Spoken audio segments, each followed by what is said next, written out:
जब भी पूछा जाएगा ऐसा इक्वेशन देने के बाद डायरेक्शन रेशियो क्या है तो आप बोलोगे 2, 3 एंड 4। अब आते हैं डायरेक्शन कोसाइन के बारे में। डायरेक्शन कोसाइन का मतलब कुछ नहीं है, सिंपल सा है। कोई भी एक 3D डायग्राम ले लो,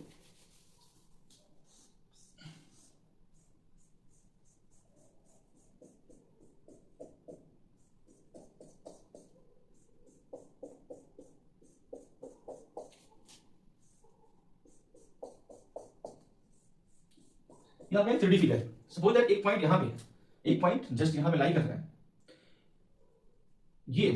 ये मान के चलो कि ये जो पॉइंट है आपका कोई एक पॉइंट P है, कोई पॉइंट क्या है P है, एक्स वाई और जेड। एक्स वाई जेड इसे क्यों कॉल कर रहे हैं? क्योंकि इस पॉइंट, ये पॉइंट जो है वो 3D में, 3D का मतलब है एक्स से भी कुछ डिस्टेंस होगा, वाई से भी होगा और जेड से भी डिस्टेंस होगा। तो जब इस पॉइंट की हम बात करेंगे, इस पॉइंट का आप यहां से आप इस पे डालो परपेंडिकुलर, क्या डालना है? परपेंडिकुलर डालना है। ये ट्रायंगल बन जाएगा, एक ट्रायंगल एक्स एक्सिस के थ्रू और एक यहां बनेगा। डायरेक्शन कोसाइन का मतलब होता है कि एक्स एक्सिस के साथ में इस लाइन का, ये जो लाइन है आपका, ये जो लाइन है इससे कितना एंगल मान के चलो, ये एंगल अल्फा है। जैसे अलजेब्रा में एक्स वाई जेड आपका एक वेरिएबल होता है, इसी तरीके से अल्फा बीटा गामा थीटा ये सब एंगल के वेरिएबल है। हम मान के चलते हैं कि ये एंगल जो है अल्फा है। क्या है? अल्फा। इसका कॉस लगा दो तो वही होता है आपको डायरेक्शन कोसाइन। मतलब एंगल का कॉस, कॉस थीटा आपको पता है, कॉस थीटा इक्वल टू होता है बेस अपॉन हाइपोटेन्यूस। अभी तक आप लोग पढ़ रखे होंगे, बेस अपॉन हाइपोटेन्यूस। तो यहां पे देखेंगे इसमें बेस आपका ये है, एक्स की तरफ बेस, बेस और एच ये, क्योंकि यहां तो 90 बन रहा है, 90 साइड क्या होता है?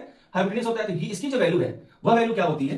मतलब ए अपॉन रूट अंडर, ए का मतलब यहां ए मत बोलिए, एक्स बोलिए फिलहाल, क्योंकि हमने एक पॉइंट एक्स वाई जेड ले रखा है। X upon x square plus y square plus z square cos alpha. इसको हम एल बोलते हैं। क्या बोलते हैं? एल।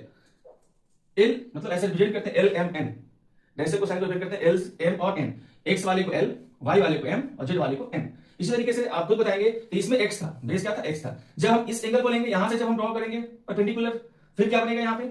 इसको लिखेंगे एम। तो ये हमारे लिए कोई एंगल कॉस बीटा बन जाएगा। कॉस बीटा इक्वल टू क्या है? B by h. फिर यहाँ बी कितना होगा?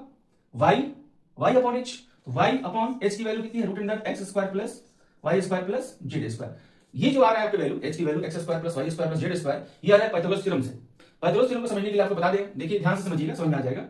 ये एंगल 90 है, सब एंगल कितना है? 90 है। ये आपका एक्स है और ये वाई है।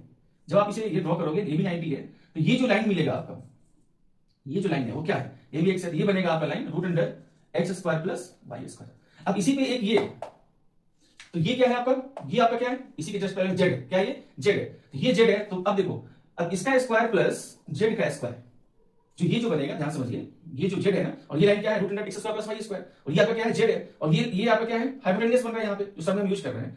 अब इसकी वैल्यू क्या होगी? This square plus this square, और दिस की वैल्यू कितनी है? Root under x square plus y square का होल स्क्वायर प्लस जेड।